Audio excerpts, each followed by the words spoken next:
जय महालक्ष्मी। नमस्कार दर्शक मित्रों, जैसा कि हमने बताया कि आपको पूजन किस किस का करना है, तो वास्तव में महालक्ष्मी का, गणेश का, कुबेर का, महाकाली महासरस्वती का हमें पूजन करना चाहिए। साथ ही में शंख के पूजन का भी विधान यहाँ बताया गया है। लेकिन एक बात है कि जब हम पूरी पूजा करते हैं तो शंखम चक्रम गदा पद्मम, तो यह सब शंख चक्र गदा का, इनका सभी का पूजन हमें करना चाहिए। घंटी वगैरह का भी पूजन होता ही है जो सामान्य पूजा में आता है। हम किस तरह से पूजा करेंगे, तो मित्रों सबसे पहले हम करेंगे स्वस्ति वाचन। सभी वस्तुएं तो आपके पास पर्याप्त हैं और आप बाजोट पर माता भगवती को स्थापित भी कर चुके हैं। उसका चित्र जो है, अगर 4 हाथी के अभिषेक का मिलता है तो बहुत अच्छा, नहीं तो 2 हाथी के अभिषेक वाला फ़ोटो वहाँ पे ज़रूर रखिए। श्री यंत्र वगैरह जो आपके पास है वह भी आपको रखना है। इसके अतिरिक्त आज जो विशेष मैं बता रहा हूँ, इसके पूजा के बारे में पहले भी मैंने बताया है एक वीडियो, लेकिन यह विशेष पूजा का बता रहा हूँ। पहले गणेश का, पहले स्वस्ति वाचन होगा। स्वस्ति नः इंद्रो वृद्धस्रवाः, स्वस्ति न पूषा विश्ववेदाः, स्वस्ति न हरस्तो वरिष्ठनेमि, स्वस्ति नो बृहस्पतिर्दधातु। स्वस्ति वाचन करने के बाद पहले आपको आसन पर बैठना है, आचमन प्राणायाम करना है। आचमन प्राणायाम करने के बाद आपको पवित्रीकरण वगैरह धारण करना है, पवित्री वगैरह धारण करना है। इसके बाद पूजा के लिए स्थिर होना है। सभी देवी देवताओं का जिनका आपको आवाहन वगैरह करना है उनकी स्तुति कर लेनी चाहिए। इसके बाद आपको गणपति की स्तुति करनी है। ओम गणानां त्वा गणपति गुं गवामहे, प्रियाणां त्वां प्रियपति गुं गवामहे, निधीनां त्वां निधिपति गुं गवामहे, वशो मम हम जानामि गर्भधम्मा। गणेश जी की स्तुति करके गणेश का आवाहन करना है। इसके बाद आपको पूजन करना है, उनका पूरा स्नान वगैरह सभी की देवताओं का होगा, वो मैं अंत में बताऊंगा। इसके बाद आपको माता लक्ष्मी का आवाहन करना है। ओम महालक्ष्मी च विद्महे विष्णुपत्नी च धीमहि तन्नो लक्ष्मी प्रचोदयात्। माता लक्ष्मी का आवाहन करिए। इसके बाद महाकाली का आवाहन करना है। तो काली कंकाली महाकाली सर्वसुंदरी जिव्या वाली 4 वीर भैरव 84 तब को बुझ पान ठप बोल माँ काली के दुहाई, काली को बुलाना है। इसके बाद आपको माँ सरस्वती को बुलाना है। ओम ह्रीम ऐं क्लीं सोम सरस्वत्यै नमः, इस मंत्र से माता को बुलाइए। कुबेर महाराज को भी बुलाना है, कुबेरम गणाध्यक्षा, क्योंकि आज जो मैंने पहले भी बताया है कि यह यक्ष रात्रि कही जाती है, यानी कुबेर की भी रात्रि से ही कहते हैं। तो कुबेर जो हैं धनाधीश कहे जाते हैं, इसलिए उनका भी पूजन करना होता है। अब यहाँ पर हम आपको यह बताएंगे, उनको आवाहन तो हमने कर लिया है। इसके बाद पाद्य अर्घ्य आचमन ये सभी को सामान्य होगा, और आचमन के बाद स्नान वगैरह होगा, पंचामृत स्नान होगा, उनको धोना है। इसके बाद उनके पहुँच के उन पर वस्त्र वगैरह पहनाना है, चंदन करना है, कुंकु लगाना है, पुष्प वगैरह चढ़ाना है। यह तो नॉर्मल प्रक्रिया है मित्रों। फिर भोजन के लिए जो भी वस्तु आपके पास प्रसाद रखे हैं वो भोजन आपको लगाना है।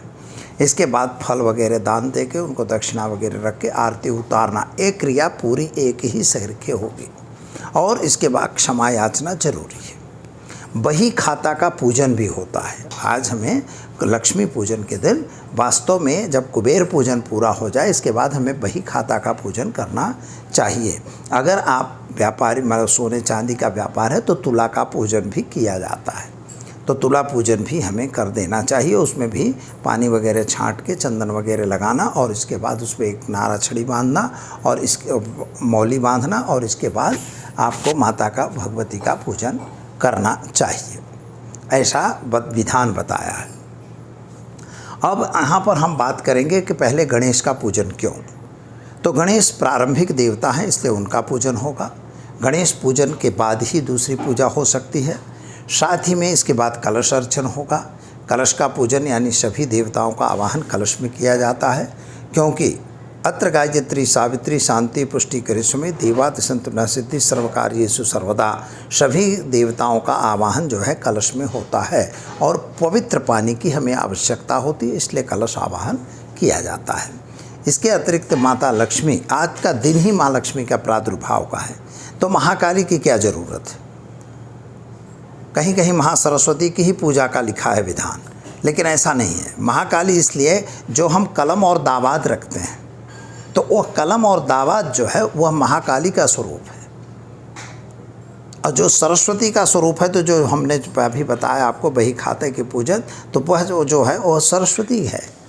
तो हमें सरस्वती का भी पूजन करना है, और यहाँ महाकाली का, जयंती मंगला काली भद्रकाली कपालिनी दुर्गा क्षमा स्वाहा धात्री स्वाहा सुधा नमोस्तुते, इस मंत्र से उनका भी पूजन करना आवश्यक है। उस पर स्वस्तिक वगैरह का तिलक बनाइए। ओम श्री नमः, ओम महालक्ष्मी नमः, अपनी कुलदेवी माता का लिखिए। जो भी आप लोग लिखते हो, आपकी परंपरा हो, उस लिख सकते हो। श्री सवा से बनिया लोग भी एक सी सवा से शुरू करते हो, वह भी ठीक है। और श्री शब्द का उपयोग होता है, श्री गणेशाय नमः का उपयोग, या बही खाता पे आप लिख सकते हैं, हर एक चीज़ लिख सकते हैं। मतलब इस तरह से उसका पूजन किया जाता है प्रथम पन्ने का, और उस पर आपको अक्षत पुष्प और वगैरह जो भी हैं, कमल ककड़ी वगैरह है, कमल पुष्प है, और इसके अतिरिक्त एक जो आती है वो चीज़ रखनी होती है, गो कोठमणा कहते हैं, यानी उसके पेंटा भी कहते हैं, कुछ ककड़ी कहते हैं छोटी सी, वह भी माता को रखनी चाहिए। बैर रखे जाते हैं छोटे छोटे, उसके बाद चौड़े को भी रखा जाता है, यानी हर चीज़ उस पर जो भी उनकी पूजा का विधान है वो करना चाहिए। गणपति के लिए दुर्वा आवश्यक होती है, वह भी धराना चाहिए। कमल का पुष्प जो है माँ भगवती को चाहिए, वह भी आपको रखना चाहिए। पंचफल पंचमेवा यह सब आपको स्थापित करना चाहिए। इस तरह से आप पूजन करिएगा, और साथ ही में जो मुहूर्त नीचे दिए गए हैं उन मुहूर्तों पे ही पूजा करिए, इससे आपको ज़्यादा सफलता मिलेगी। मित्रों, 7:30 से लेके और 7:30 से 18:42 तक का प्रदोष काल रहता है सामान्य रूप से। इससे के आसपास में आपके यहाँ मान लो अक्षांश रेखांश के हिसाब से थोड़ा इधर उधर होगा, लेकिन यह प्रदोष काल का पीरियड है। और इसके बाद 18:14 से लेके 20 बजे तक जो है वह आपका जो है वह वृषभ लग्न का पूजन है, बहुत अच्छा पूजन कहा जाएगा, इसमें भी आप कर सकते हैं। और तीसरा पूजन जो है 24:44 से 27 बजे तक का जो पूजन है वह सिंह लग्न का पूजन है। यह भी पूजन बहुत अच्छा है। इन तीन में से कोई भी पूजन माँ लक्ष्मी के लिए और अपने बही खाते के लिए बहुत श्रेष्ठ गिना जाता है। इसी में आपको पूजा करना अति आवश्यक है। ऐसे में करेंगे तो आपको सफलता ज़्यादा मिलेगी। विशेष जो मुहूर्त हैं वो हमने आपको नीचे दिया हुआ है, उसी नीचे वाले पन्ने पर आप देख के उसके मुहूर्त में भी पूजा कर सकते हैं, क्योंकि अगर समयाभाव है तो यह ज़रूर कर सकते हैं। तो दर्शक मित्रों, वीडियो कैसा लगा? अगर अच्छा लगा तो लाइक शेयर कमेंट जरूर करिए, और सभी को माँ लक्ष्मी की कृपा प्राप्त हो, इसी अभ्यर्थना और शुभ कामना के साथ मैं लेता हूँ विराम। दीजिए आचार्य दुर्गा प्रसाद शास्त्री को इजाज़त। नमस्कार।